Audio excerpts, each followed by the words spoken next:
Have you ever felt like you just see the world a little differently than everyone else?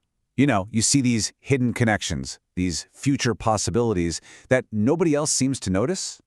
Well, if that sounds familiar, you might just be an INFJ. Today, we're diving deep into this really rare, complex, and incredibly insightful personality type. And when I say rare, I mean really rare. We're talking about just 1% of the entire population. Being the rarest of all 16 types means that if you're an INFJ, you've probably spent a lot of your life feeling, well, a little misunderstood. So let's break it down. What do those letters even mean? INFJ stands for introverted, intuitive, feeling, and judging. They're often called the protector or the advocate, and for good reason. They are these gentle, caring souls, but underneath that, there's this deep internal complexity. They use their powerful intuition to see all this meaning and potential where most of us just don't. Now, to really get a handle on the INFJ, we have to start with this core contradiction that really defines them. It's this huge difference between how they look to the outside world versus what's actually going on inside their heads. See, on the surface, an INFJ projects this world of order and control. They use that judging function to structure everything around them, creating systems, defining priorities, you know the drill. But internally, it's a completely different story. Their inner world is this spontaneous, intuitive space that's totally governed by instinct, and this explains that classic INFJ quirk, right? A life that's meticulously planned, but a desk that is just an absolute mess. So that rich, chaotic inner world is powered by their dominant cognitive function, introverted intuition. And listen, this isn't just some trait. For an INFJ, it's basically a superpower that shapes their entire reality. Their intuition doesn't work like a checklist. It's not a conscious, step-by-step thing. It's just always on, humming in the background, constantly soaking up information, connecting dots that seem totally unrelated, and spotting patterns. This is exactly why an INFJ can come to a conclusion with this rock-solid conviction, but then totally struggle to explain the logical steps that got them there. They just know. And check out this quote from our source material, because it really captures the sheer power of that insight. It says, some INFJs have experiences that feel almost psychic, like getting a sudden, strong feeling that something's wrong with a loved one, and then finding out later they were in a car accident. Now, not every INFJ has premonitions, but it just goes to show how uncannily accurate their intuition can be. It's also the kind of thing that can get easily dismissed by others, which is why a lot of INFJs learn to keep their deepest insights to themselves. So, in everyday life, this superpower shows up as this incredible ability to read people and situations. It's what makes them so creative and visionary. They're always looking to the future. They are driven by this constant hunt for meaning and purpose, and they have a real gift for seeing the big, unifying pattern right in the middle of total chaos. But here's the thing. INFJs are not just lost in their own heads. That powerful intuition is balanced by a secondary function that connects them really deeply to the world around them, and that's extroverted feeling. For all that inner complexity we've been talking about, INFJs are just genuinely warm and empathetic people. Their focus is almost never on themselves.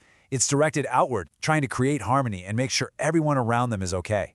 And that's what makes them so compelling and just so caring. They're natural nurturers. They're deeply concerned with how other people are feeling, and they are incredibly sensitive to conflict, something they often take on themselves. They are those patient, devoted, and fiercely protective friends who value deep, real connections more than anything. Okay, so you take this deep insight and you mix it with this deep empathy, and what you get is a central challenge for the INFJ. You could call it the protector's paradox. Their greatest strengths are often, ironically, the source of their biggest weaknesses.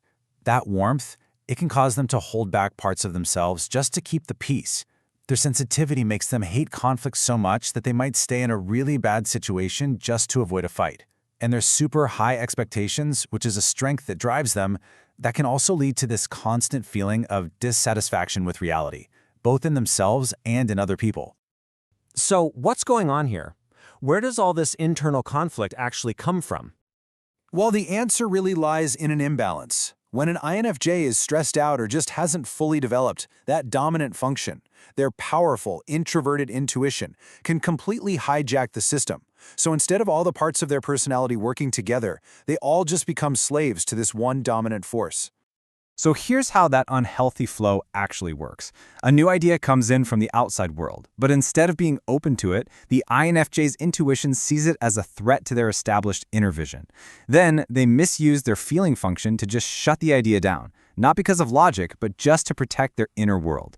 And the result is this closed-off mindset that rejects information that could be totally crucial for their growth. But it's not all bad news. There is absolutely a path forward.